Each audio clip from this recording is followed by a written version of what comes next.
Good evening, everyone. You know me, just checking to make sure that we are live in the right place. Welcome, welcome, welcome, everybody. Good to be here with you on another episode of Home-Based Business 101. Excited to have all of you here with me this evening, whether you're catching this live or if you happen to be catching us on the replay, or even as we broadcast this as part of our podcast, Home-Based Business 101. So thanks again for joining me tonight. And happy February, everybody. Wow, can you believe it? February already. I don't know what happened to January. It just flew. It was so fast, just so crazy fast. And kind of a wild ride. I don't know about you. Hopefully you're well and healthy. Let me just quickly introduce myself. My name is Meredith Banka, and I am the founder of the Side Gig Gurus and also the host of Home-Based Business 101, which is a podcast and training session for people that are in home-based business who want to up-level their marketing skills. So let's dive in tonight. What we're going to talk about here is setting our goals and how we can do that at the beginning of each month to set ourselves up for success. So I want to talk with you a little bit about my environment and how I set goals in my office, which is where I'm joining you from tonight, and where I place those goals visually. So there are a couple of pieces around goal setting that I personally find are very, very important. The first is that you need to immerse yourself in an environment where you can be reminded of those goals. So it's not just writing the goals down and having the goals. Of course, that is part of it. But another piece of it is having visual representation of those goals that you see on a regular basis. So my desk faces into a corner in my office. So on my right-hand side, I have my monthly goals on a whiteboard, and I rewrite them every single month. And on my left-hand side, I have my quarterly projects and my quarterly goals so that I can understand what those big projects are, as well as the KPIs and revenue generating aspects of my business on the right-hand side. So that's what I want to walk you through tonight, is how we can set those goals. So I like to think about my business in three categories. I'm kind of a person that like breaks things down into categories. And I do that because it helps me have an organized framework for the way that I'm thinking about my business. So I'm forever drawing pictures, I'm forever making charts, I'm forever, doing things like that, because it just helps me to organize my thought process. My puppy might make an appearance here in just a minute. We'll see if she pops in or not. If she does, forgive me. If she doesn't, that's okay too. Working at home with dogs and kids and cats and in-laws and parents and all the people.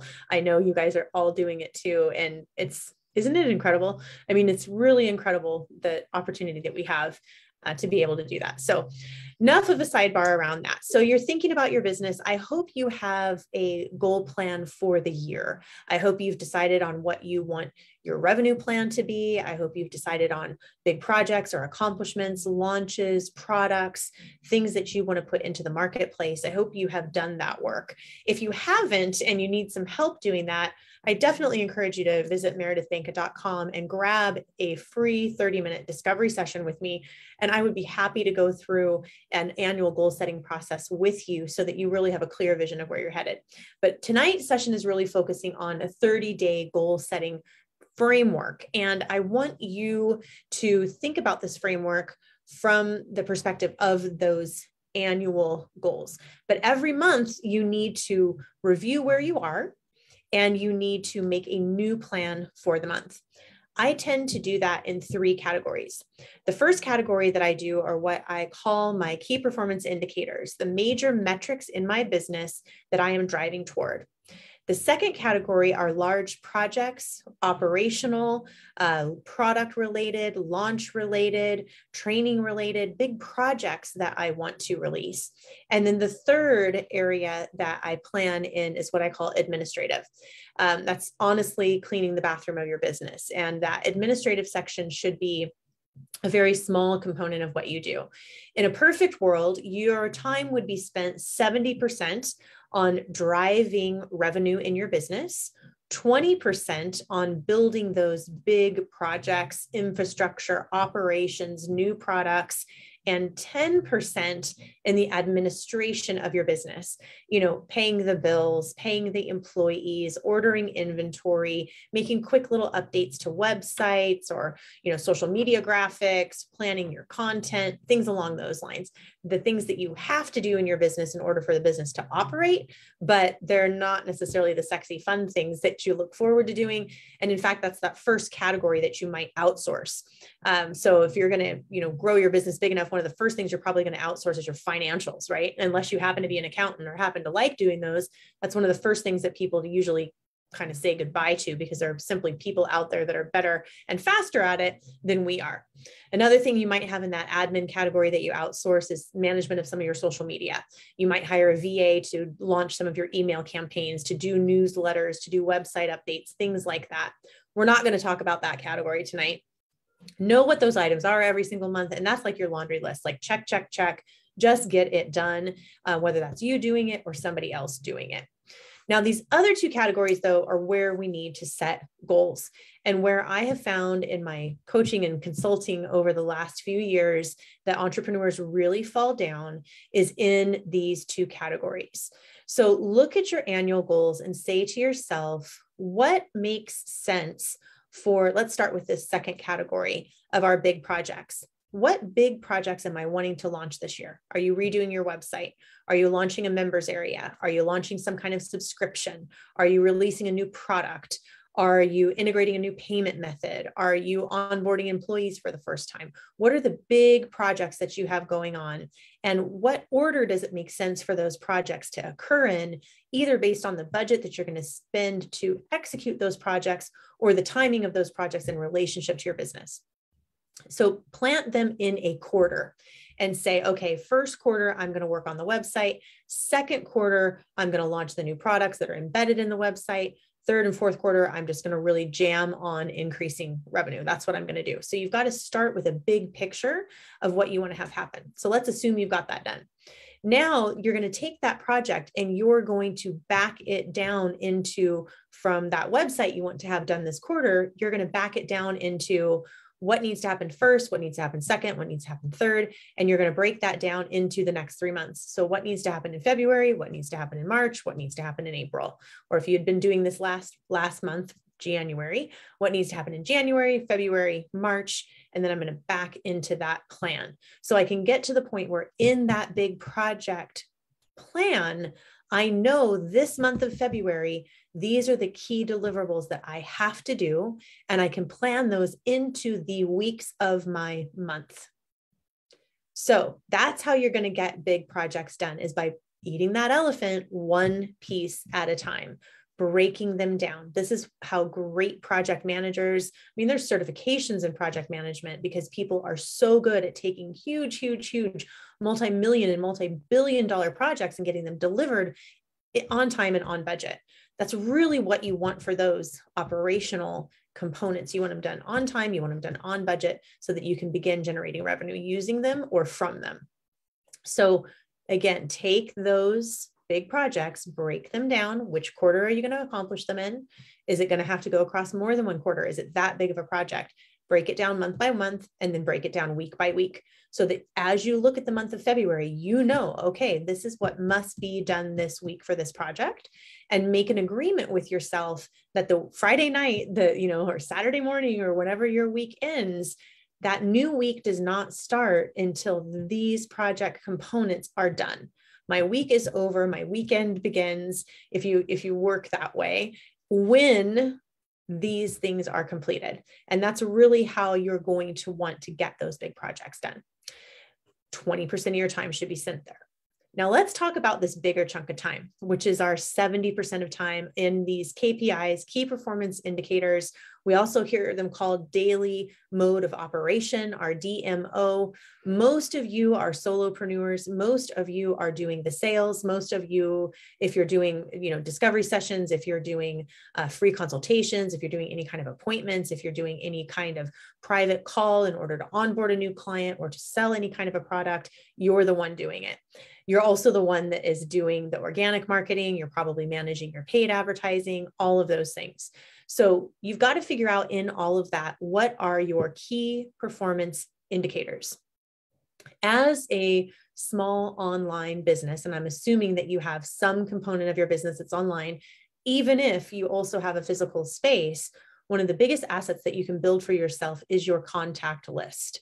And so some of the metrics that you might want to be keeping track of on a monthly basis are how many more people came into contact with my product, good, or service. So how many more people opted in for more information? My list grew from 2,000 to 2,500. My list grew from 2,000 to 4,000. How many more people did you bring into your environment? That's one of your key performance metrics. How many of those people that you brought in, these leads, were you actually able to convert to the next step in your pipeline? Is that next step for them to make a download? Is that next step for them to book a call? Is that next step for them to make an introductory purchase of a low ticket offer? How many people did that? What is your goal around that? How many of the people that took that first step now later went on and took a second step? They bought that larger product. They reordered that product. They added more things to their cart. You need to know the flow of your business and the action where revenue is generated, how that scales over time. And you need to be keeping track of each one of those. I don't care what kind of business you have, everyone has a pipeline, and you need to understand the steps of that pipeline. How do people get into the pipeline? How do they stay in the pipeline? And how do you keep them coming back for more relationship with your business, commerce with your business, revenue with your business? So when I sit down for a given month, I will ask myself first and foremost, how did last month go? Did I hit my goals for last month? What worked really, really well? What didn't work so well? What could I do differently? What could I do more of? What could I do more efficiently? Where do I need help? What's not working? And how can I make that better this month? That's where I start. So if I hit my goal, then I will say to myself, am I going to repeat that goal this month? Is there anything standing in my way? Am I going on vacation for 2 weeks? Do I have a lot going on with my family? Do I have a lot going on in my other businesses that I'm managing? Do I have a lot going on with something else where I would need to understand that my time wasn't going to be in my business? Yes or no? Maybe your business isn't impacted if you're there or not. Maybe you've gotten to the point where it's evergreen, and that's great. But are you going to plan for its growth while you're gone, for example? Are you going to say, no, I think I can do more this month. I got a lot of traction last month. I think my goal can grow. So forecast your revenue goal and then understand in your pipeline, where does the revenue come from? Once you understand where the revenue came from, then you can break that down and you can say, okay, I want to increase my revenue by, let's just use round numbers, $1,000 this month. The average shopping cart on my site is $100. I need 10 more people to spend $100. I know that for every 10 visitors, I get one purchase. Therefore, I need 100 more people to come to my website this month. So now you have your goals: 100 new website visitors who purchase 1 in 10 and who purchase at $100 shopping cart value. There's your pipeline. So now your tasks for that daily mode of operation become, how do I get 100 new people to come to my website? How do I change my metric of 1 in 10 people buying to maybe 2 in 10 people buying, or 2 in 15 people buying? How do I incrementally improve that website experience to get more from the people who are already visiting me? And then of the people who've already visited me, who check out, how do I get more of those returning to make another purchase? That's just an e-com example that you could use when you're building out these daily metrics for your business. So now that you've got that big picture in this category for your business KPIs, you can begin to say, how does this break down on a daily basis? Okay, well, if one of the main ways that you're selling to your audience is perhaps through email campaigns, then you need to schedule those campaigns and you need to say, okay, I need to release a campaign a week. Great, put that into your plan. If you're selling through social media by going live, by being in groups, if you're selling, doing any kind of fun online videos using TikTok, Instagram, Reels, things like that, then how many of those do you need to do? When do you need to do them? How are you going to plan them out? What are they going to be? When are you going to execute upon them? Plan out your time very, very specifically, and then start to track your results for those efforts against the revenue, honestly, the leads, the appointments, whatever your metrics are, to that action. Even if you're in the beginning of your business, this is so important, because now, and even if you honestly, even if you don't like the numbers, even if you get them back and you're like, oh man, these blow. I'm not excited about this at all right now. Dang it. I had 250 people come to my, landing page and only 3 of them opted in. Crap. I got to improve that. But hey, you know what? Now you know, and you can do something about it. If you're not tracking those numbers, then it's really hard to know where to apply the effort, where to put the budget, what to say yes to more of and what to say no to, because it's not working. If you're not keeping track, you're just not going to know. It's a total shot in the dark. And it's just back to the spaghetti on the wall, which is keeping your business kind of in that hobby mode rather than taking it into more of the actual revenue generating mode, which is where you want to be. So back to these daily metrics. Come up with what you're going to track. Do you track it daily? Some of you may track it hourly, depending on your business. Some of you may need to track it weekly. And then what are the daily actions and activities that you are either going to do or that you are going to oversee to make sure that they're done in order to guarantee that you get those actions, which ultimately lead you to the revenue. So in my world, managing multiple businesses, I look at those businesses each month and I say to myself, okay, are my bookings full? Great. They are full. Therefore, I can predict my revenue. Are my classes full? Where are my course sales? Where is my group growth? Where is my lead growth? And I look at those and I set a goal for each one of those to grow each month. And then I track my numbers back against those here on my whiteboard, the end numbers that I want, and then the daily actions that I must take in order to get to those numbers. These are the key pieces of figuring out how to drive revenue in your business. Once you have them, then you can begin to apply the cost factor. Okay, if I want to get more people, how much am I willing to pay per lead? How much am I willing to pay per booked appointment? How does that make sense in relationship to the revenue that I generate from one of my products? If you're advertising or if you're spending time, which is an asset, doing organic marketing, and you're spending 3 hours and you're only getting 3 leads and your time is worth $250 an hour, then you're paying $250 a lead. And if the product that you sell is only $100, you're losing money, especially if only 1 in 3 people buy. Now you've paid $750 for a $100 purchase. You just lost $650. That's not sustainable. So you need to, if you're only doing organic and you're not spending any time on, any money on any kind of advertising, you need to put a value on your time. And then you need to track, how much does it cost me to get a lead? How much does it cost me to get a sale? And am I generating revenue based off of that effort? How do I make that effort better? This is what a true business owner will become masterful at, and setting those weekly, monthly, and annual goals will become easier and easier over time if you can begin to understand your pipeline and if you can begin to understand your metrics. So please dive into your business, figure out those 3 categories. What's the administrative category? How fast, efficiently can you get it done? And how much of it can you outsource? What are your big projects for the year, for the quarter, for the month, and for the week? And then what are the daily actions that you're going to take in order to grow those key performance indicators in your particular business so that you can achieve the revenue that you'd like to? I hope this has been helpful for everybody tonight. I love having you all here on the Home-Based Business 101 podcast and live broadcast. If you're interested in reaching out, you can always find me at meredithbanka.com or on Facebook at the Side Gig Gurus. I really encourage you to reach out, book that discovery session with me. Let's talk about your goals. Let's talk about how you're getting there. If you don't understand the metrics behind it, I'd love to meet with you and help you accomplish that. Have a great night, everybody, and we will see you again the next time. Take care.